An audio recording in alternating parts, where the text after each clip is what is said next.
정보법의 미공에 톡방에 들어와 있는 신길우 이사입니다. 반갑습니다. 오늘 이 자리를 수선해 주신 우리 도현님 아직 안 오신 거죠? 네.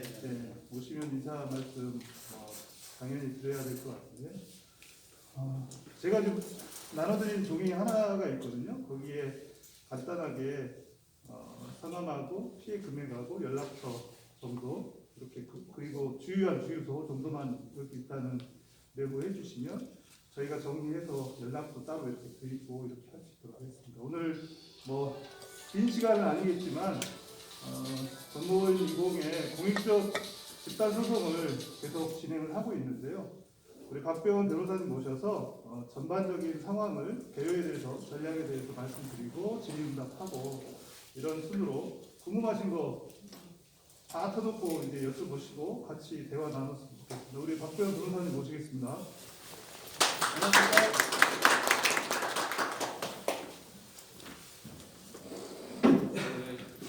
편안한 마음으로 왔는데 와보니까 약간 청문회 자리 같은 분위기가 들어오고 제가 굉장히 좀 부담스럽습니다. 좀 편안하게 말씀드리겠습니다. 제일 궁금해하실 게 이게 돈을 찾을 수 있는 거냐 이 문제일 것 같아서 거기에 대한 저희 개의 좀 말씀드리고 그 다음에 또 이미 여러 건의 궁금하신 사항을 접수를 해주셨어요. 그래서 대체로는 나와 있는 셈인데 가장 중요했던 질문 두 가지 정도에 대해서 저희가 미리 답변을 좀 드리고 그 다음에 좀 개별적으로 조금씩 다르신 사정들이 있으시잖아요. 차별로도 그렇고 렌트이신 분도 계시고 법인차인 경우도 계시고 또 어떤 경우에는 일반 차량이 아니라 굴삭기 이런 거에서 피해가 좀 크신 분도 계시고 그래서 그런 특이한 사례들에 대해서는 어떻게 해야 되는지 그냥 다 터놓고 얘기를 한번 해보는 그런 시간을 갖도록 하겠습니다. 일단은 마이크 준비되는 대로 하기로 하고 다 들리시죠? 예. 예, 제가 몇 번 해보니까요. 마스크를 쓰고 한 20분 이상 얘기를 하면 제가 산소가 부족해가지고 나중에 필요하면 조금 내리고 진행을 하겠습니다. 저희는 저도 이력 자체가 예전에 민변이라고 아시죠? 민변이라고 하는 데서 환경위원회에서 환경 문제에 관련돼서 소송을 하고 가습기 살균제라고 혹시 들어보셨을 겁니다. 가습기 살균제 피해자들을 위해서 집단 소송을 하는데 이제 그런 민주사회를 위한 변호사 모임 차원에서 함께 하기도 하고 이제 이런 활동을 했던 사람이었고요. 근데 거기서는 무료로 변론을 하고 그러다 보니까 지속적으로 모든 사건을 다룰 수는 없어요. 거기서 이제 공익 사건이라고 한정되어 있는 이런 사건만을 다루게 됩니다. 근데 예를 들면 저희 같은 경우에는 기름으로 피해를 입었는데 이게 과연 공익소송이라고 할 수가 있느냐, 그냥 개인이 피해를 본 것을 구제해 주는 것 아니냐 이런 차원에서 사실은 들여다보면 억울한 다수 피해자가 나온 공익적 성격이 있는데도 민변 같은 단체에서는 다루지 못하는 이런 아쉬움들이 좀 있었던 거죠. 그래서 저희들이 아예 이런 사건들도 이런 것은 왜 공익이 아니냐, 억울한 다수의 피해자가 있는데 구제 못 받는 것도 하나의 공익사건일 수 있지 않겠느냐라고 하는 취지로 위공이라고 하는 저희 뜻 자체가 그런 공익소송을 하는 회사라는 뜻입니다. 그래서 그런 회사를 좀 만들어가지고 활동을 해오고 있습니다. 제일 많이 했던 사건이 비리 사립 유치원의 원비를 반환받는 소송을 저희들이 진행을 하고 있고요. 그래서 어머님들을 대리해서 소송을 진행하고 있고 이제 바로 지난주 금요일에 이틀 전에 최초로 제기했던 유치원에 대해서 저희들이 보상을 받는 판결을 받았습니다. 그래서 3억 6천만 원 정도 원비를 되돌려받는 그런 소송을 했고요. 그다음에 이제 기부금 걷는다고 해서 선의로 기부금을 냈더니 127억 원의 기부금을 걷어가지고 그중에 125억을 자동차 사고, 요트 사고 이런 데 썼던 집단이 있었습니다. 새희망 씨앗이라고 하는 기부금품 사기 사건을 저희가 대비해서 피해자분들을 위해서 일을 하고 있고 그런 일을 하다 보니까 언론에서 이런 피해 사례를 접하고 저희들이 전형적으로 도움을 드리고 있었던 사건이다라고 생각을 해서 제안을 드리고 이렇게 인사를 드리게 됐습니다. 저희들 말고도 다른 뭐 변호사분들도 아마 계신 것 같아요. 그래서 두루 살펴보시고 그 좋은 것과 이제 하시면 되겠는데 저희는 뭐 어차피 이런 쪽으로 좀 특화해가지고 준비를 하고 있는 법인이다 보니까 또 저희들이랑 하셔도 좋은 결과가 나올 거라고 보고 이렇게 제안을 드리게 됐습니다. 그럼 소송을 어떻게 할 거냐? 일단은 이제 형사 절차가 제일 급한 것 같아요. 보도에서 들으셨겠지만 이 주유소 업주가 지금 구속이 됐죠. 구속이 됐다고 합니다. 체포돼서 도망갔다가 구속이 됐다고 하고 구속이 돼서 경찰에서 수사를 받고 검찰로 지금 송치가 되었다고 해요. 근데 구속 사건인 경우에는 20일 안에 법원에다 넘겨야 됩니다. 그래서 지금 송치했다라는 기사 나온 게 며칠 전이었으니까 지금 한 11월 말 정도 되면 법원으로 이제 기소돼서 올라갈 이제 이런 상황이겠죠. 이 업주가 자기가 무죄라고 항변할 내용이 있을까요? 네. 딱 한 가지밖에 없을 것 같아요. 가짜 기름인 걸 나도 몰랐다.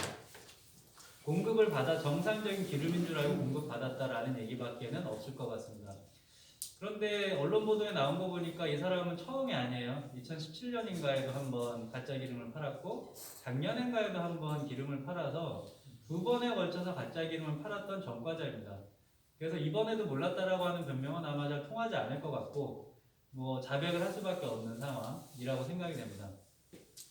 그렇게 되면은 형사 절차에서 이렇게 재범을 했기 때문에 싸게, 그러니까 더 낮은 형량을 받기 위해서는 피해자분들에게 피해를 변제하는 방법 말고는 양형상 반영될 게 없어요. 그래서 그때 받게 되는 합의금이 저희들이 최초로 복구되는 그 피해 회복액이 될 것 같습니다. 형사 합의금이. 그래서 가장 중요한 게 뭐냐 하면 검사가 기소를 할 때요.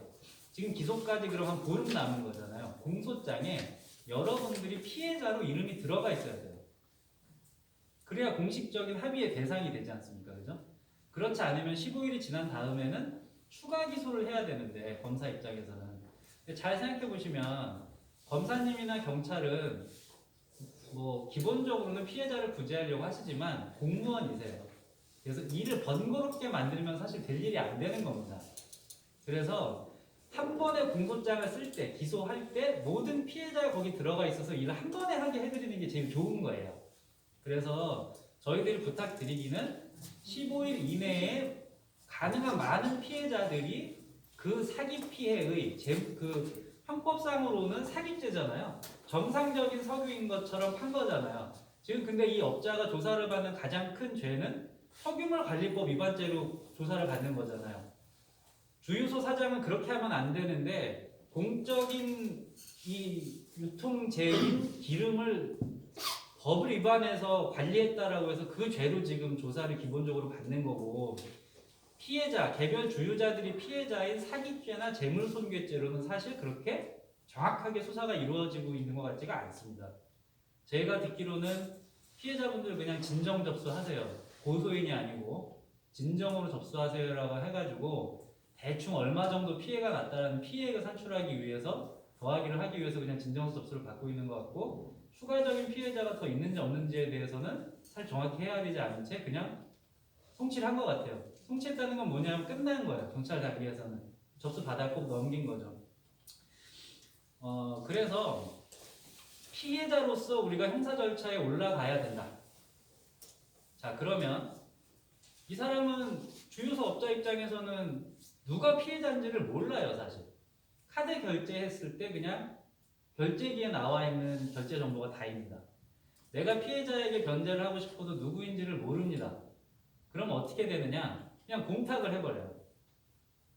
공소장에 나와 있는 피해자들을 위해서 이 돈을 써주십시오라고 하면서 자기가 현재 갖고 있는 재산이 1억밖에 안 되니까 1억 원을 공탁하겠습니다. 혹은 1,000만 원을 공탁하겠습니다. 공탁을 해봐요. 그러면 그때 피해자로 법정에 이름이 들어가 있는 사람들만 그 돈을 나눠 가지게 되어 있는 겁니다. 이제 형사소송의 구조가 좀 이해가 되시죠?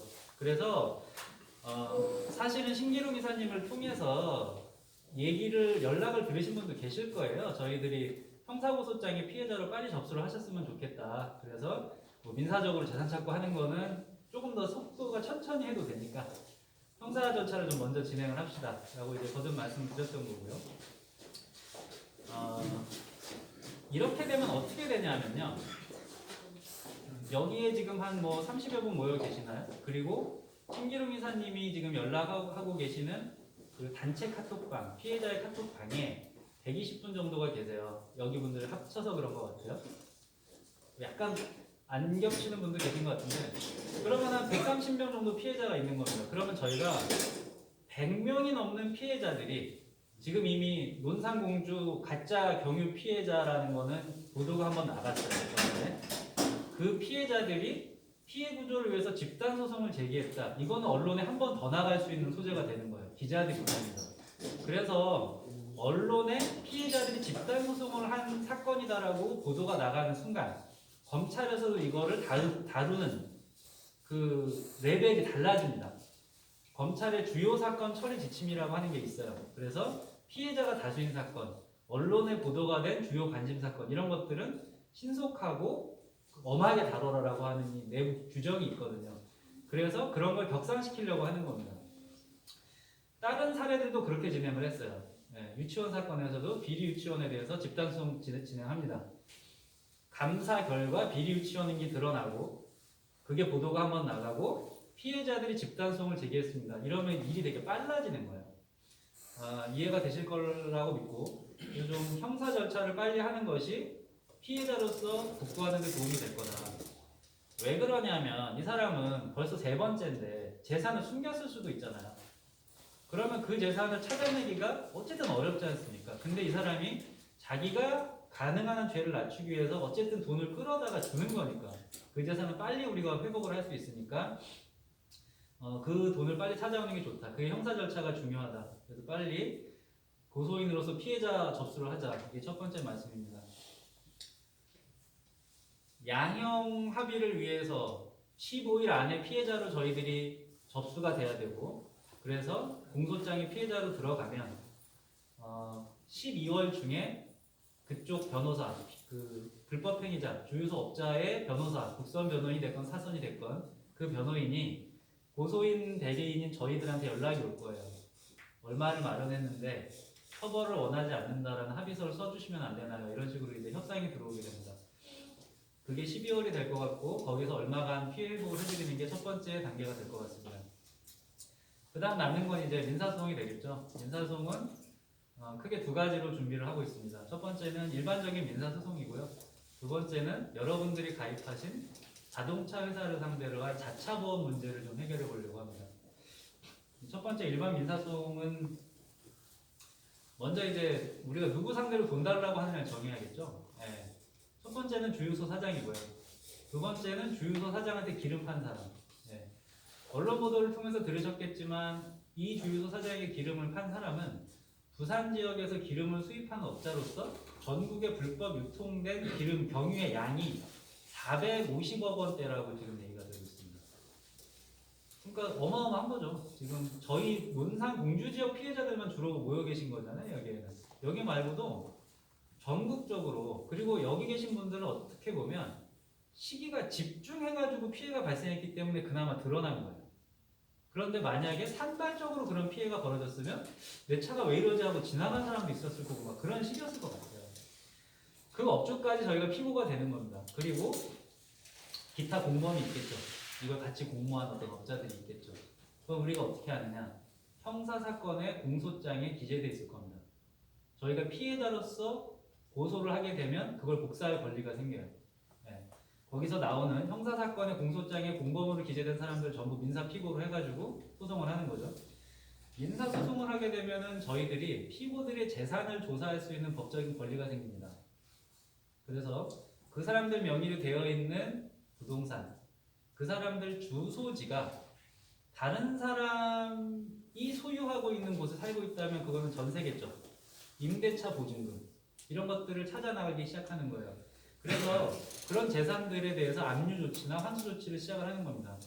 저희가 민사소송을 하면요, 민사소송 재판을 걸면 그 재판에서 저희가 질 수가 있을까요? 질 수가 없어요. 왜냐하면 불법 행위로 기소가 됐잖아요. 판결을 받는 게 중요한 소송이 아니에요. 이건 소장을 내면 이겨요. 그런데 그 소장에 나오는 금액을 집행할 수 있느냐, 걔가 재산이 있느냐 이 문제만 남는 겁니다. 그래서 어떻게 보면은 그게 더 어려운 싸움인 거고,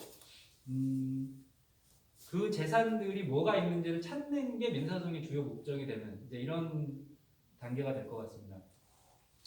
지금 현재 언론 보도에서 파악된 걸로는 여러분들께서 주로 기름을 넣으신 논산공주 그 주유소 두 곳 주유소는 임차에서 사용하는 주유소라고 그러죠?